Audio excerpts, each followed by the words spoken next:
Welcome to the Spectator's Creepy Tales. This is about the top 3 mysterious hauntings that will leave you on the edge of your seat.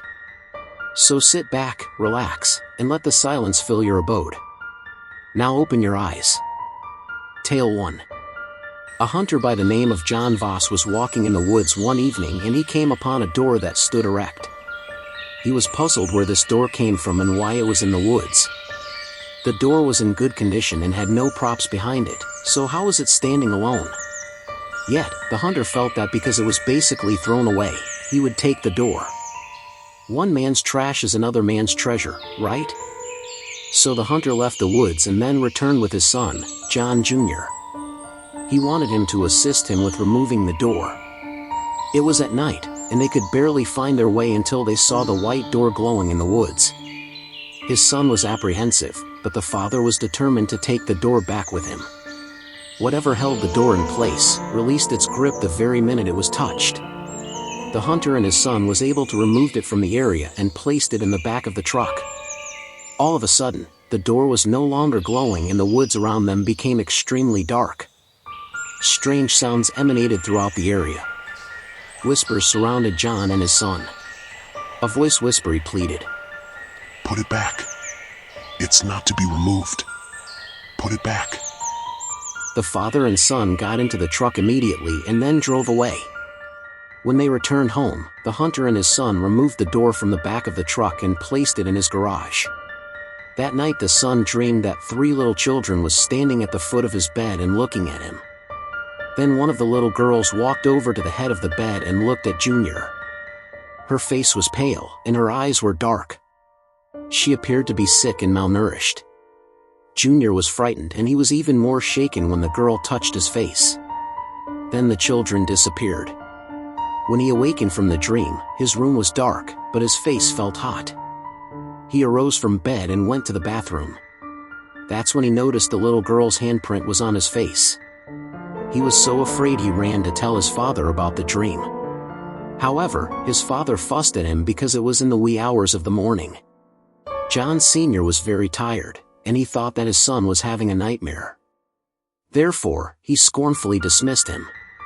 Fearfully, Junior returned to bed, but he was afraid to fall asleep again. He dreaded that the children would reappear or worse, the little girl will make contact once more. The next morning, John Sr. and Junior removed the door from the garage. They carried it and leaned it against the wall of the front porch. Next, they detached the original door from the entrance of the house and replaced it with the door that they had removed from the woods. Junior looked at both doors in comparison. Then he asked a logical question. "Daddy, what's wrong with the door that was up here before?" John Sr. sighed. He didn't like being questioned regarding any rash decisions that he made. Yet, he replied to his son's annoying question. "Nothing was wrong with that door, son. I just think that this door would look much better. It seems more welcoming, and it makes the house look mighty quite nice." After fastening the hinges, John tested the door to make sure that it was secured. Then he stood back and looked at the completed view. Suddenly, his eyes caught a glimpse of someone looking out of his son's bedroom window. He closed his eyes and looked again. No one was there. He shrugged as if he was probably still exhausted from the night before. He did not want to tell his son what he saw. So John kept the incident to himself. When John and his son entered the house, there was a malodorous smell inside. "Daddy, what is that?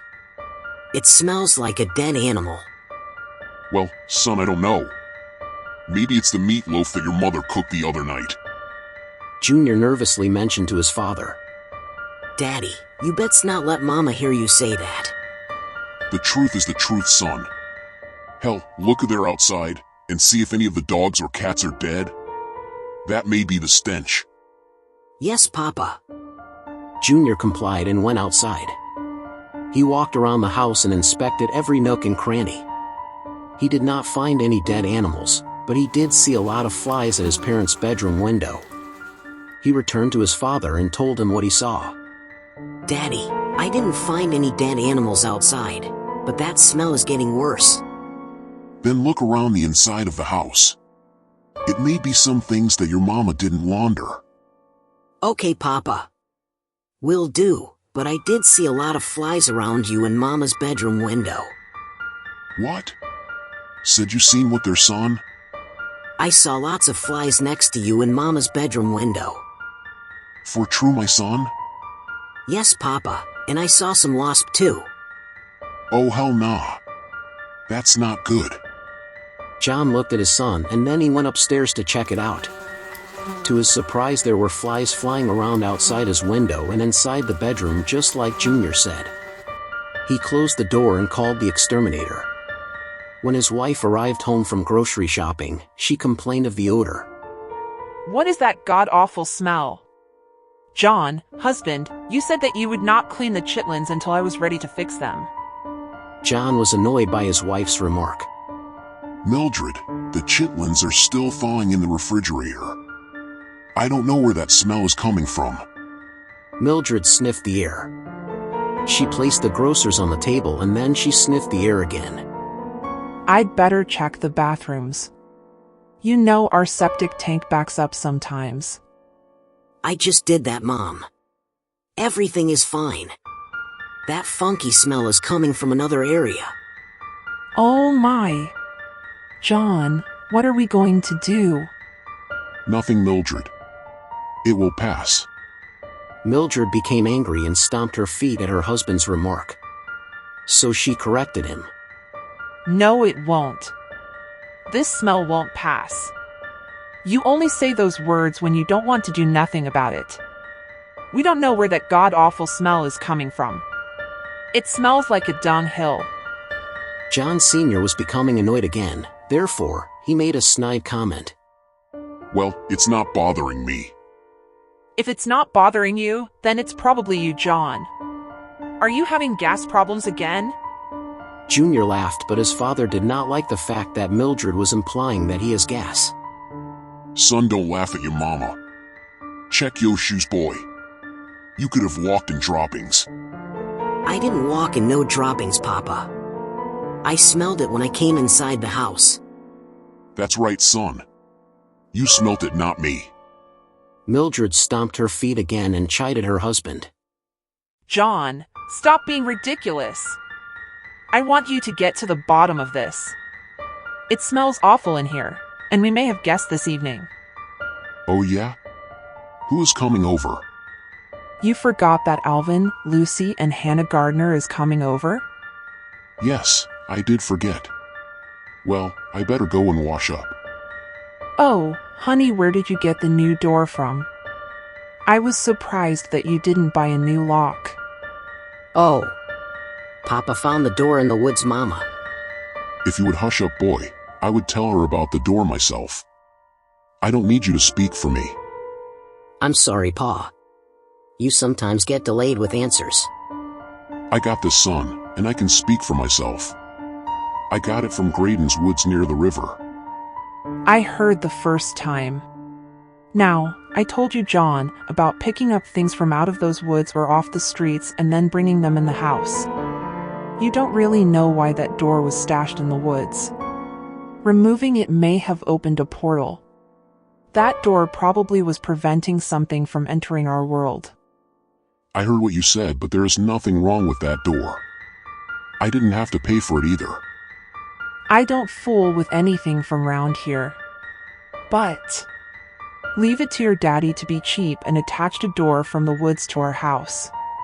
You never thought why the door was in the woods, John? No. I just thought that the door was available. It was in good condition and standing up like it was attached to something. It seemed like it was glowing, and it looked brand new, so I got it.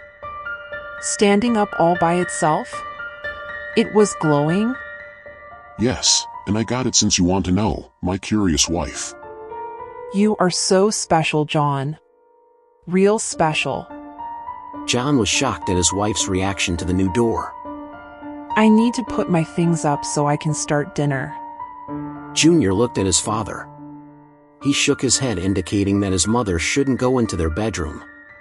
There's a lot of flies in there. John Sr. remembered. Wife, just put your handbag in the cabinet and place your coat over the chair over there. What's going on? Why can't I put my things in my room? Well, flies in there and I don't want them to get in the rest of the house.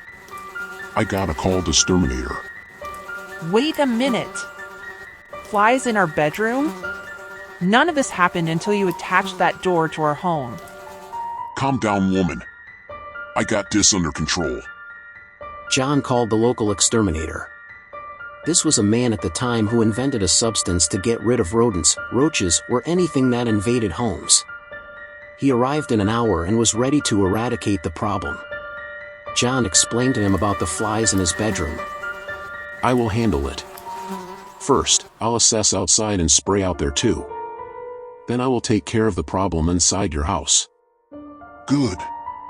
You see, Mildred, the exterminator is here, and our problem's solved. We'll see. The exterminator sprayed outside and then he entered the house. He commenced to spray rooms on the first floor and then he walked upstairs. Suddenly, the exterminator came running down the stairs. He was looking behind himself and he nearly fell. John grabbed the man to calm him. Reggie, what's up with you? You been drinking? I told you to be sober when you come here to do a job. No, I ain't been drinking. I'm an AA. Well, why you so jittery? It's not like our house had a zoo of insects. The exterminator was panicking and pointing to the upstairs. Who's the man upstairs? There's no man upstairs.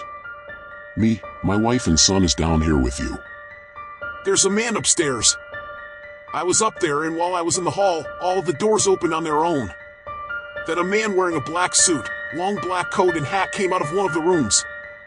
Mildred gasped. She was concerned after hearing that the exterminator saw a man coming out of one of the bedrooms upstairs. Which room did he come out of? John Sr. became angry and tried to calm his wife. Mildred, I'm handling this. No! Which room did he come out of? He came out of the last room to the left. That's our room, John! What else happened? He looked at me. His eyes was red like he was drinking too much of old man Farley's moonshine. Then he tipped his hat. Man, now John. Man, you told me that your wife and kid were the only people in this house. I don't do creepy. John Sr. reassured the exterminator. We the only people in this house. The exterminator gulped. Well, if that's the case, who is that dude upstairs? Suddenly, the sound was heard as if someone was walking around upstairs. The footfalls indicated that the person was wearing heavy boots. John unlocked the cabinet and removed his shotgun. Mildred embraced Junior. I'm going upstairs. Reggie the exterminator became fidgety. And I'm getting the hell out of here. Y'all need a priest. Not an exterminator. Reggie, man. Come on, don't leave yet. Your spray might immobilize him. I'm going upstairs to see who's this intruder in my house. Nah, man. I'm leaving. I really don't like how creepy dude looked at me. He put the fear of God in me. I'm going to church tonight. It's a revival and I ain't backsliding no more. I'm out. Mildred was troubled by the man's fear, but she wanted him to be paid for services rendered. How much do we owe you? Nothing. Be blessed. I wish y'all well. Bye. John did not want to go upstairs alone. He really needed Reggie's help. Reggie, you gone just leave like that? Yap. With the quickness. The exterminator ran to his truck and drove away with the driver's side door still open. Man. Now that is ridiculous. I tell you what. Son, come with me. No!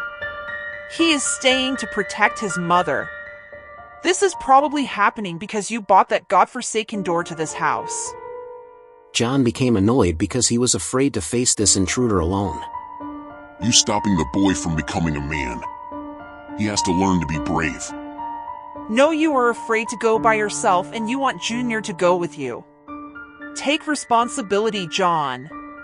It's because of the door that something is in our home. Narrowing his eyes at his wife, the man asked, So y'all go just let me go upstairs by myself? You're the hunter. Plus you said that you was handling it. Woman, why you repeating my words? This is ridiculous. John mumbled. Mama said that I should have married Alice Greenway. Did you say something, John? No, Mildred. Don't say nothing to me when I come back down. Neither one of yous. But Dad... Not a word, son. Don't get mad at him. I'm not mad at the boy, Mildred. It's you that I'm mad at. Mildred shrugged, but Junior looked scared. Get over it. Go upstairs and evict the Cape Crusader. John sulked at his wife. Then he mumbled as he faced the stairs. Mama warned me.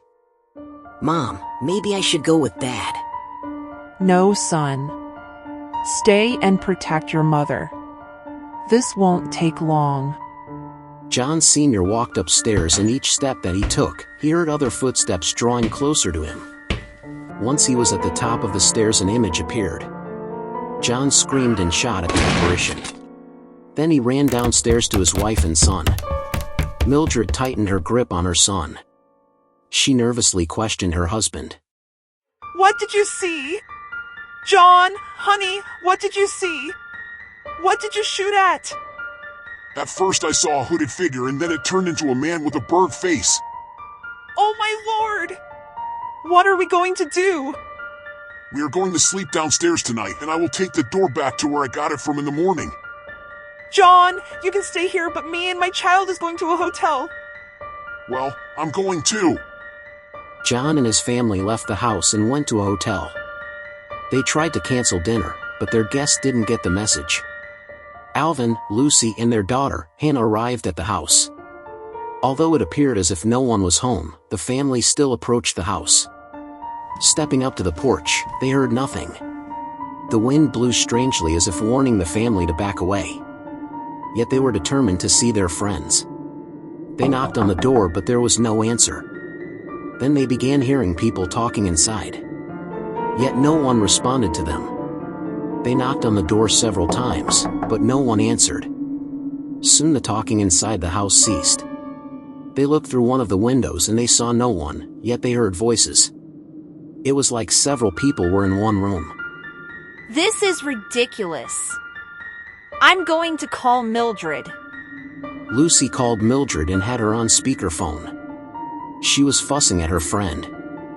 Mildred, how could you invite me and my family over for dinner and then don't want to answer the door? Look, Lucy, we are not home. We are at a home away from home hotel on Exchange Road.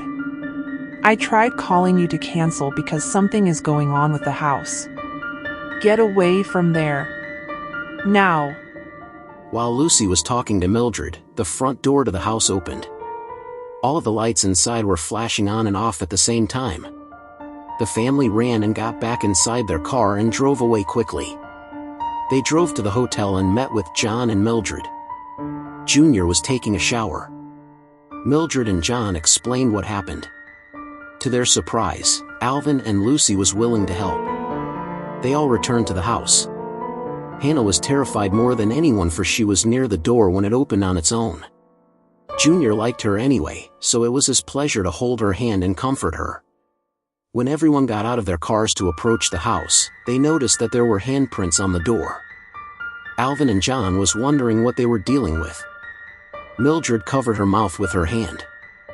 John, this is worse than I thought. We have to pray this thing away. Lucy agreed with Mildred. Then Alvin suggested. Yes, and maybe you guys should remove the door. John saw the seriousness of the situation and he agreed with Alvin. That's a good idea. I will pray and then we will recite Psalm 91. I didn't know that it had gotten this bad either. John embraced his wife and kissed her. Yeah, honey, you do that, and we will stand united. This is our house and we taking it back. The men approached the house, which was totally dark, but the door glowed in the darkness. The handprints remained. The men had to go inside to get the tools to remove the door. Junior didn't want to appear weak, so he accompanied his father and Alvin inside the house. Once they were in, the house was totally gloomy, and the air was thick. A supernatural presence was there. The ghastly odor caused difficulty breathing, yet the men continued to press their way through the house. Junior thought by running into the kitchen to grab the toolbox, they could hurry and complete the job. However, the toolbox was not where they would usually keep it. Suddenly, every door inside the house was slamming back and forth. The three men had to run outside. John was upset. It was all his fault, but he knew that something had to be done. They had to reclaim their home and evict the bad spirits that invaded it. It is too dark to find my toolbox. I will return tomorrow. Later, that night as John and his family was asleep at the hotel, his wife had a vision. Mildred dreamed that she was walking in the woods, and it was very foggy. Then a little girl appeared to her. Mildred was concerned for the child because she was alone. What are you doing out here all alone? Honey, where are your parents? Then the estranged child talked to her. I'm here for you. Me? Mildred looked around and then back at the child. Okay. What do you want with me? The little girl whispered in her ear, and then Mildred awakened. John awakened too. What's the matter, Mildred? You jumped up like you had a nightmare. No. I didn't have a nightmare but a revelation. Junior heard his mother talking to his father. What is the revelation, Mama? I dreamed that I was walking in the woods, and a little girl appeared to me. I saw a little girl in my room too. She looked like one of the little girls from that Stephen King movie, The Shining ones. It was called The Shining. Son, let your mother finish. Junior nodded in agreement. The little girl told me that we must remove the door carefully and returned it to the woods where you got it from. She also said that the door is the only remembrance of a village that once was. By you removing the door, anyone that removes it from the woods, calamity will befall them. Being that the door was at the entrance of the house, the spirits of that village, good or bad, came through the door. The ghost went up the stairs, which were also at the entrance of the house. The little girl also said that once the door is removed, our house will be back the way it was. He, the undertaker, won't be able to stay because the door, which is a portal, will be gone.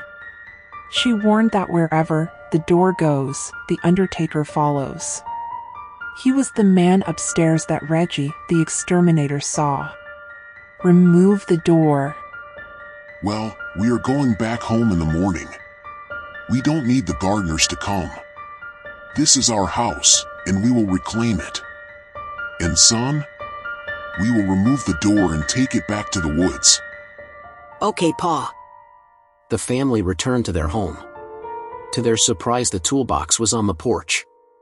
The father and son removed the door while Mildred prayed and anointed the frame with holy oil.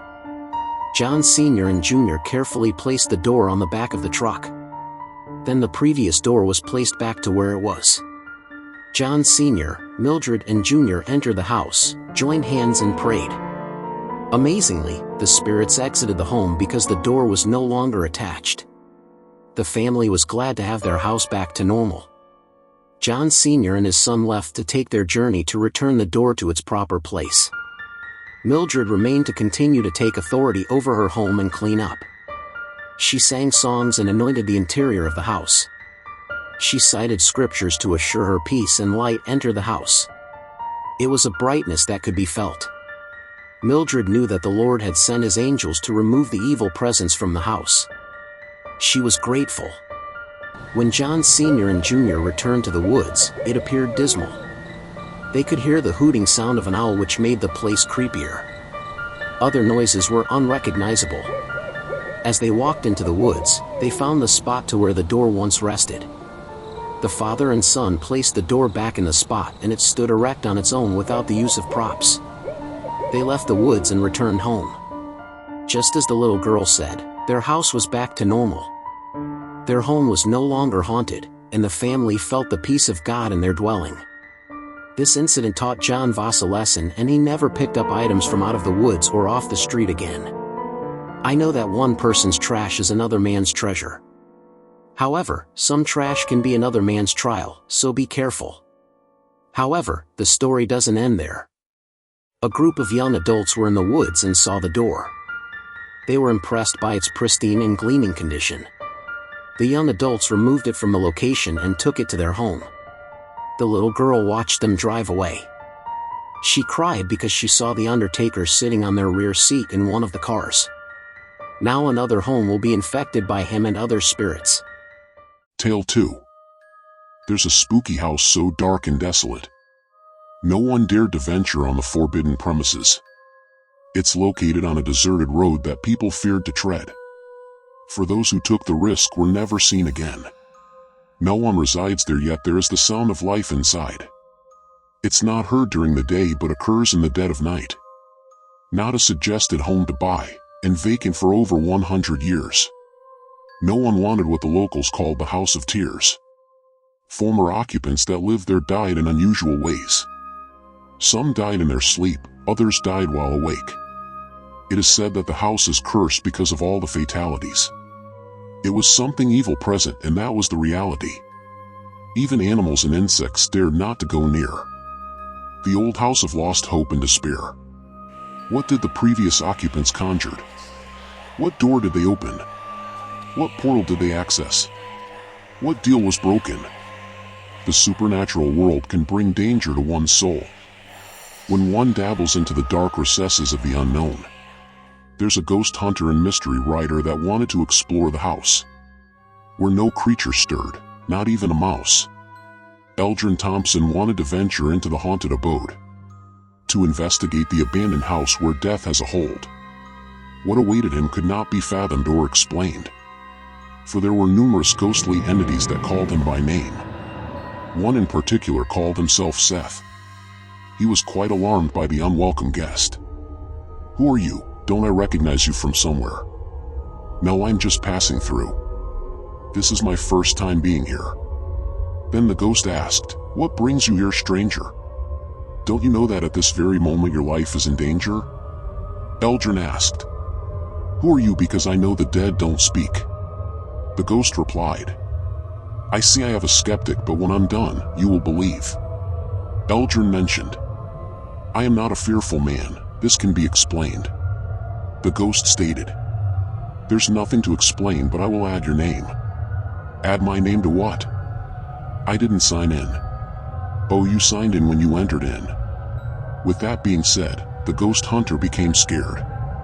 He was no longer a skeptic but a believer instead. He had to get away from the malevolent ghost that had him in fear. He didn't want to die in a house, and no one knew he was there. He went to the door that he entered, but it was locked. The windows were boarded and sealed shut. What could he do? He was trapped inside the house. He had to think of something, devise a scheme to get out. "I made a mistake coming here. I want to leave." "You can't leave because you don't believe." "Oh, I believe, but my time is up here. I want to get out." "You're right that your time is up, but you ventured into my house. What could I do to make this right? For I see the anger of my presence in your red eyes. In 10 days, bring me the last remaining blood heir of the Fernwood family. You do that for me, and I will not hold you guilty. I promise you that I will not let you down." "Oh, I know, or I will come to your house. I will take you in your sleep, and when you awaken, you will be here with me. Find me the heir and I will grant you a reward. For doing this deed you would have treasures galore." Eldrin agreed to bring the last remaining heir as the ghost requested. Yet, he didn't know why he had to do such a task. Some information was lacking. The hunter asked the ghost a question, for he did have some reluctance. "Why do you need this heir? What is it so important? You want answers to a matter that's none of your business. I'm sparing your life this night, but I will answer your prying question. The Fernwood family held slaves and abolitionists as prisoners in this house. Then it was set on fire. We were trapped with no means to get out. The windows were boarded and locked. The doors were nailed and sealed shut. They wanted to conceal their crimes of torture and madness. Burning the house was a matter so vile and careless. I told Ed Fernwood that he will expire and so will his family, for not releasing the slaves to freedom. Each one of his descendants will feel the wrath and then some, from remainders of the heinous crime that was done. Many have expired, but there is one remaining heir. He must be found, for he is still out there. The ghost hunter left the house and was glad to be free. He didn't want to dwell in that spooky house for eternity. 9 days had passed and Eldrin made no effort. He forgot about his deal with the dreadful spirit. He had to find the remaining heir of the Fernwood estate. His complacency made him apathetic but desperate. He had to think of something, for he didn't want to die. Yet he was clever enough to concoct a lie. He would influence a homeless man to stand as an heir. He had to find a soul that had no family who cared. He remembered that there would be a reward for his act: to bring an heir of the Fernwood family back. Eldrin found a homeless man that was down on his luck. He told the man if he would work for him, he would give him a few bucks. He only had to say was that he was the Fernwood heir. The homeless man thought nothing of it. For money he would do the dare. Eldrin drove out to the house in the dead of night to deliver the doomed man to the dark entity in the house. He stood by his car and watched the homeless man go inside. There was quietness, and he heard nothing in the house. At one point he thought that the man was taken by the malevolent spirit, whose deal he was breaking. Then the front door opened, and the man ran out. Death reached out and grabbed Eldrin into the house. How could you deceive me by sending a lie? Because he was not blood, I couldn't take his life. He is not the heir that I asked about. Besides, the Fernwoods left a will for heirs to own this house. Your parents were the current owners to date. You are the remaining heir to Fernwood's estate. I know not of the Fernwoods. My last name is Thompson. Yes, I know, but you was adopted. Your real father has the Fernwood name. Now I finally have the last heir in my domain. I knew you looked familiar, and I never forget a face. You look just like your father as you now stand in his place. You was right when you said that if you return you will die. You settled your own demise when you decided, to death you would lie. The homeless man heard screams, but he dared not go inside. He knew that when you hear the cries of a dying man, don't pry. Curiosity will not only kill a cat, but it can also kill mankind. When one tries to fabricate a story that is later revealed to be a lie. Fleeing the scene, the homeless man ran away from the haunted site. He refused to take that bloody car that he was a passenger inside. For it was bad luck to take a dead man's ride. The free man walked down the desolate road not looking behind, because he feared that death would take his life. He was too afraid to find out what happened to the man that hired him to lie to a specter. Now the ghost of Eldrin looks out of the window of the dreadful house he wanted to debunk as being haunted. Tale 3. My uncle died and I was responsible for clearing his house. I inherited it, but I had plans to sell it. I lived out of town, about 5 miles away, but I did not want to live in my uncle's house. He was a bad man, and my father said that my uncle did things that were criminal. Although I loved my uncle, I barely saw him. He didn't have any children, and his wife, Hagar, divorced him. He was not happy with her decision, and she was never seen again. Her case is still unsolved. He lived in this particular house for 20 years. It was once a shot house in which he sold alcoholic beverages and narcotics. My uncle allowed gambling, and Lord knows what else took place in his home. Apparently, the basement used to be a club. Some people who descended the stairs never made it out alive. My uncle made a name for himself. Everyone knew not to cross him, or they will pay the price. Over time, my uncle was known as the Grim Reaper in his day. He was responsible for many deaths in the neighborhood and other places. However, no one was bold enough to come forward and tell the police. Snitches get stitches or take a dirt nap eternally. It is safe to say that police officers didn't like him. They knew that he was responsible for a lot of crimes, but they had no proof or witnesses. I was really reluctant to look around in his house and the surrounding area of his property. It was a dark place spiritually and naturally. I was worried about what I may find. I really should have taken my anxiety pills before I came here. I was really nervous. Well, I didn't want none of the furniture or other belongings, so I decided to have an estate sale. I was almost done moving things into 2 trucks. Oh, yes, I had a moving team, but they were afraid to be in my uncle's house without me. They heard about his personality, and they thought that he was still powerful even in death. As time progressed, they also claimed to experience sightings of a man walking down the hallway and going into one of the bedrooms. Another mover said that one evening when he was outside smoking a cigarette, he felt like he was being watched. He looked up towards the house and saw a man looking out the second-floor window at him. He said that the man did not look happy.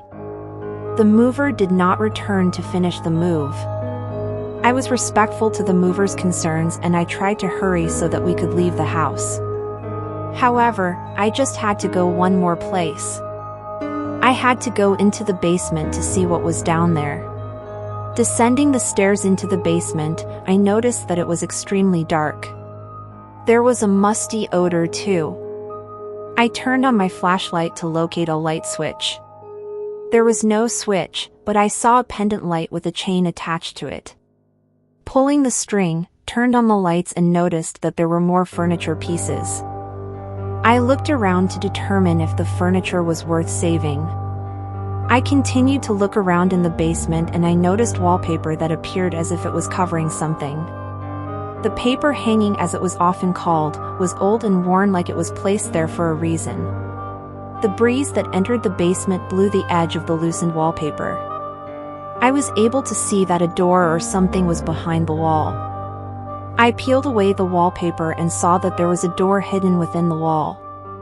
I knocked on the door and it was a hollow sound. That was an indicator to me that something was behind that door. I was reluctant to open the door because opening hidden doors is not always a good idea. I could be releasing something bad. However, I had to make sure that the house was safe for anyone to live in. I didn't want a family to move into the home and experience terrifying hauntings. Although there was no doorknob, but I was determined to get inside. I looked around and saw a crowbar lying on the floor. I picked it up and I started to walk toward the mysterious door. A light seemed to flow through the edges of the door. It was so inviting that I had to see what was beyond. Being that I was quite curious, I really wanted to know what my uncle had stored in this room. It was hidden for a reason, and the nefarious reputation of my uncle made me want to see the hidden room. I just hope that it won't be anything that would haunt me for the remainder of my life. Well, I utilized the crowbar and managed to open the door. There was so much dust emanating from the dark room. So where did the light come from that emitted from the room? There was no light fixture, and I had to use my cigarette lighter to illuminate the area. When I walked into the room, I saw that it appeared to be like a storage room. I started regretting being in the basement and in this hidden room.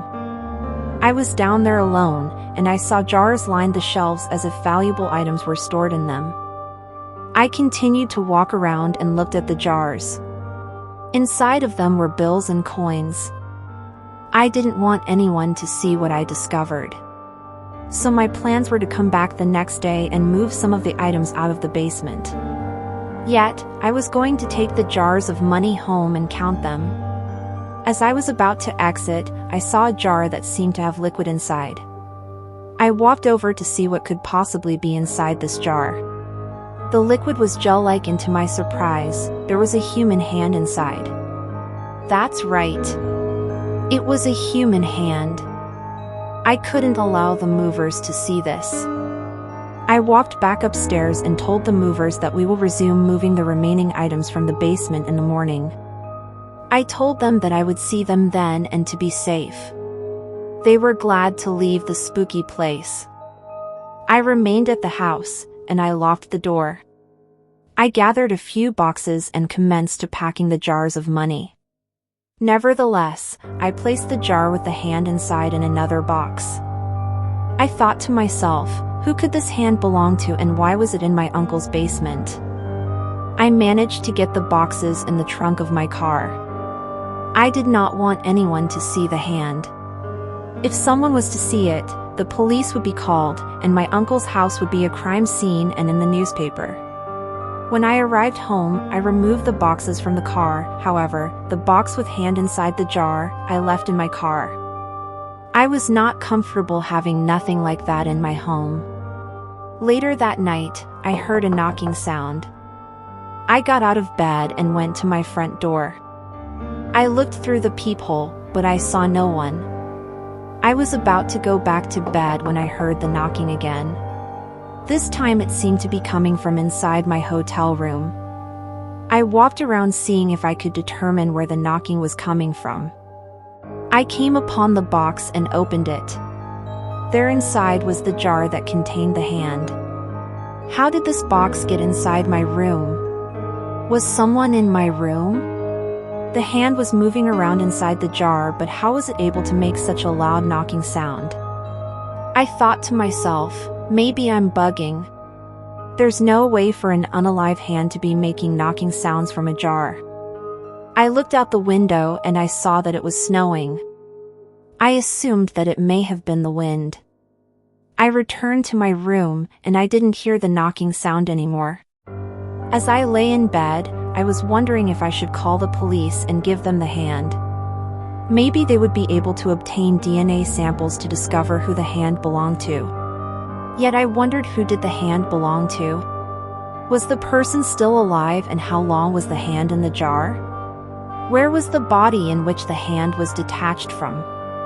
Above all the questions that invaded my thoughts, I wondered, what did my uncle have to do with this matter? Something was very twisted about this situation, but I was not going to tell anyone about the money or the hand. I had a hard time sleeping that night. It was cold, so I turned up the thermostat to make the room warmer. Yet my hotel room was unusually chilly. I made a cup of tea to keep me warm. I sat close to the fireplace and relaxed with my hot tea. I had to figure out what I was going to do. I was losing sleep, and I didn't like it. My uncle has placed me in a difficult position. Well, the next day, I arrived at my uncle's house. No matter the time of the day, that house always had a dark appearance. The two moving trucks were still there. The movers were not there at that time and often arrived in one van together. I would not allow anyone to leave with any of my uncle's possessions in their vans. Anyway, I got out of the car and walked into the house. It was very quiet, and the old smell of rotten wood permeated the house. I walked back downstairs to the basement.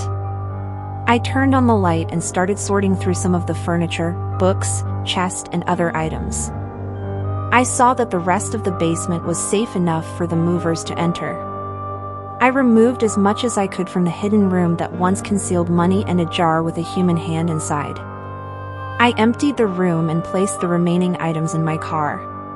At the end of the day, everything was moved out of the basement and into the moving vans. I was fortunate enough to move all of my uncle's things to one of my stepfather's warehouses. I had some of my faithful friends to help itemize and organize everything. I wanted to get the estate sale out of the way. When I went back to the hotel, I was so tired, and I just wanted to sleep. I locked up everything and I was ready to shower.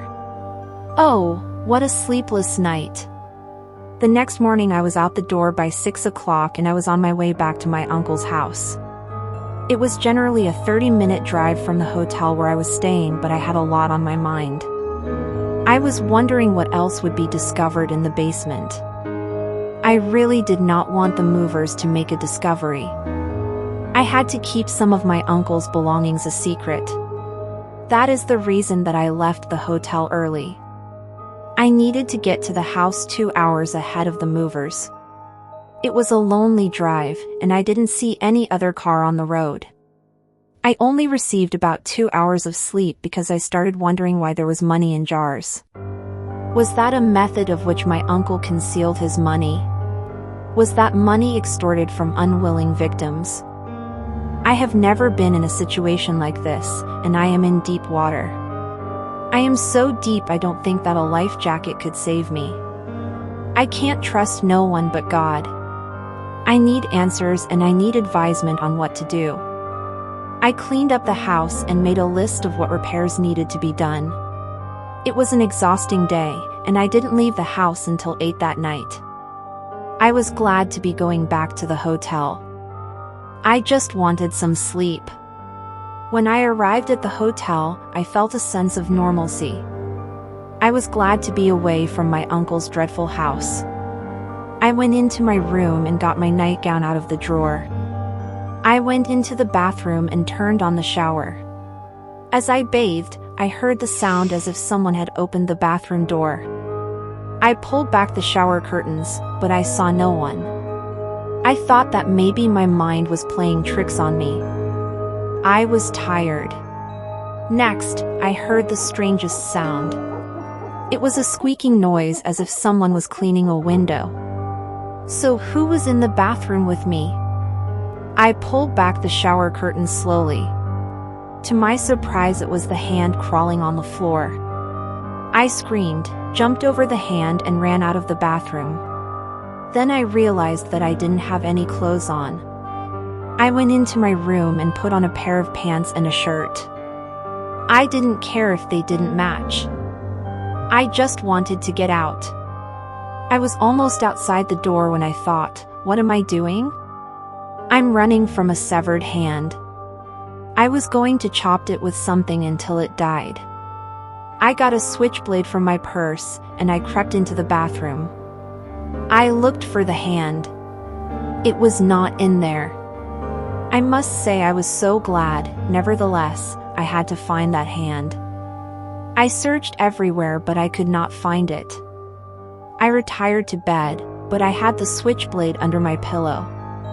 I tried to close my eyes, but sleep escaped me. The next morning when I got up, I saw that a message was written on my mirror. It displayed the word killer multiple times. Because a lot of incidents occurred in which the hand left a creepy message on my mirror. I decided to contact a priest to find out how to cleanse the furniture and other items to remove negativity. I returned to my stepfather's warehouse.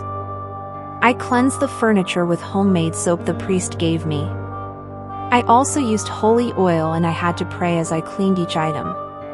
The priest came to the warehouse and prayed over the furniture because I told him that I had my concern. I revealed to him that my uncle wasn't a pleasant man, and I didn't want his energy to invade a peaceful home. He understood and he assured me that praying and cleaning the furniture would rid all negative energy.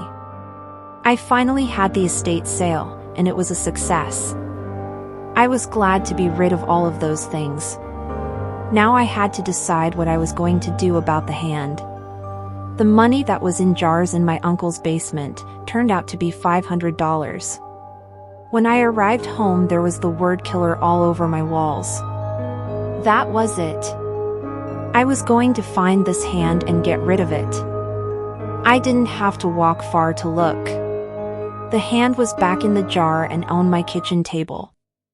I called the police and explained what was going on. They suggested that I come to the station the following day. I consented. I arrived at the police station and met with 2 detectives. They told me that I should have immediately called them when I discovered the hand. They were right, but I did have my reservations. It could have went another way. They may have thought that I was involved with the severed hand. I don't see what difference it would have made. All the evidence of murder was gone. I don't know how long the hand was in the basement. I don't even know if they could still do a test to determine who the hand belongs to. Anyway, a search was initiated at my uncle's property. The grounds were excavated. When the crime scene investigators along with other officers arrived to assess the scene, they discovered about 10 other bodies. 2 bodies were discovered in my uncle's basement. 8 bodies were discovered in the backyard. All victims' hands were missing. I was appalled to find out about the bodies. It was a case that listed my uncle among serial killers. Then I did research by myself and discovered that I come from a line of killers that dated back ever since the early 1900s. My uncle's house was a legacy of horrors because one of my ancestral grandmothers and aunts used the place as a boarding house. They would also cook for their boarders who would later succumb to a strange illness. Then my relatives would bury the tenants and then keep their money and other valuables.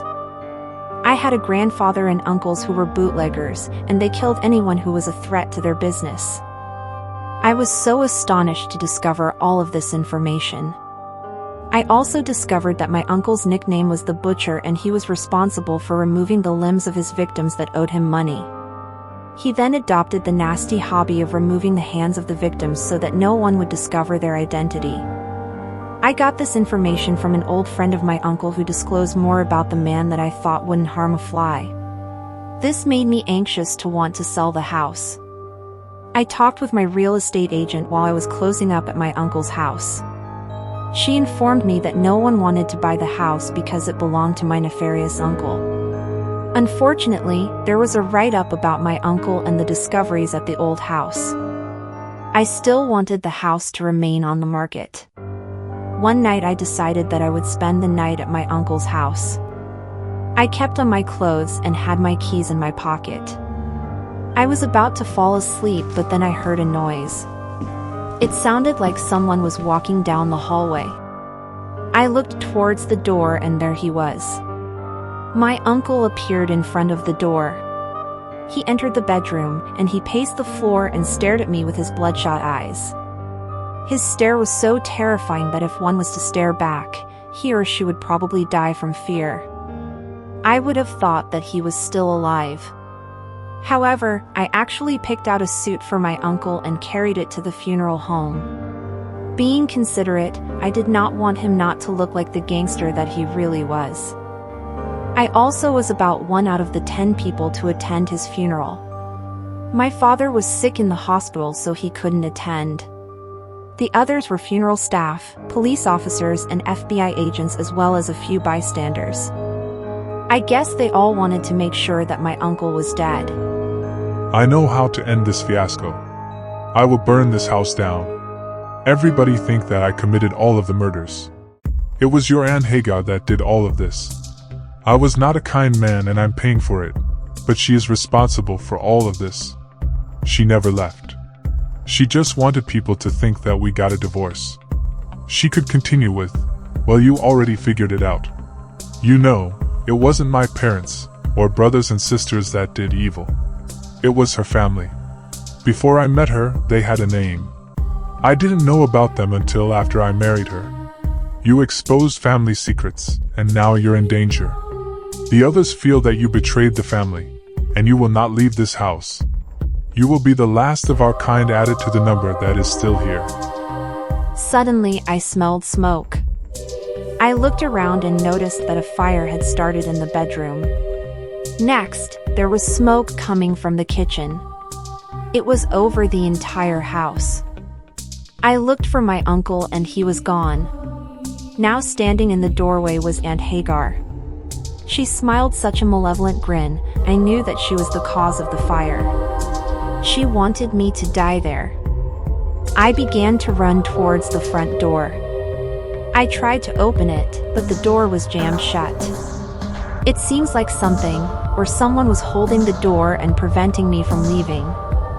I ran to the window and tried to open it, but it would not budge. To my surprise, outside on the front porch, I could see a chair blocking the door. I turned around and saw that all of the ghosts that inhabited the house were now standing in the room with me. They all looked at me with hatred in their eyes. I had to get out. I was not going to die in this house. I ran into another room and locked the door. I was scared because I was dealing with ghosts. Suddenly, the rocking chair started to move. I had to get out of there quickly. There was a door that led to another room. I managed to open that door and entered the room. Then I was able to reach the kitchen from this room. I had to get upstairs because all of the windows and doors downstairs were locked. Soon there was fire everywhere. I covered my mouth and ran upstairs into the bathroom. Fortunately, I left the window open. At this point, I didn't care if I would get hurt. I climbed out of the window and fell to the ground. My arm and leg were injured. However, I got up and leaped to my car. I called 911 from my cell phone.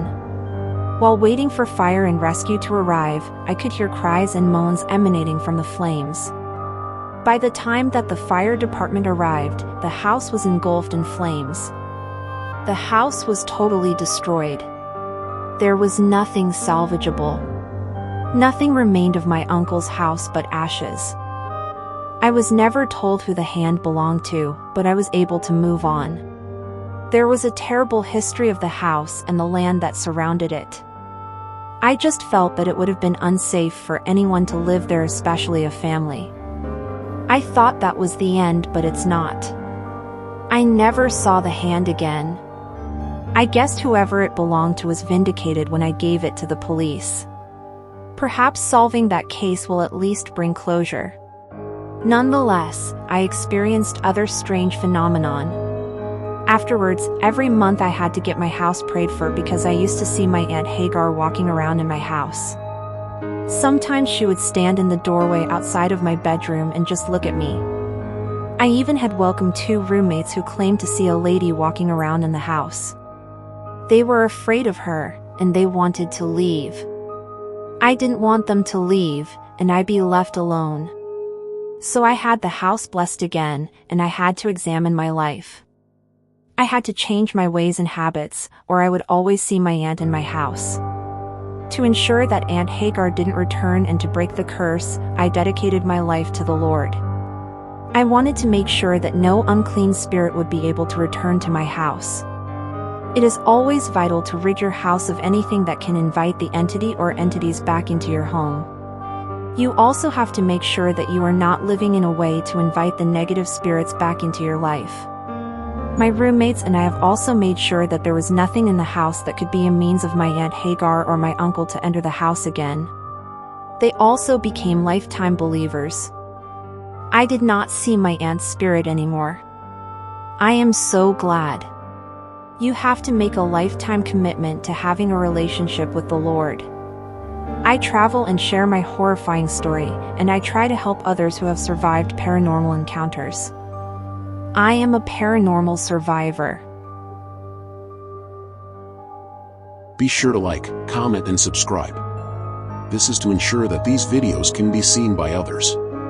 Also remember, the spectator is always watching and listening for another story to add to the creepy tales.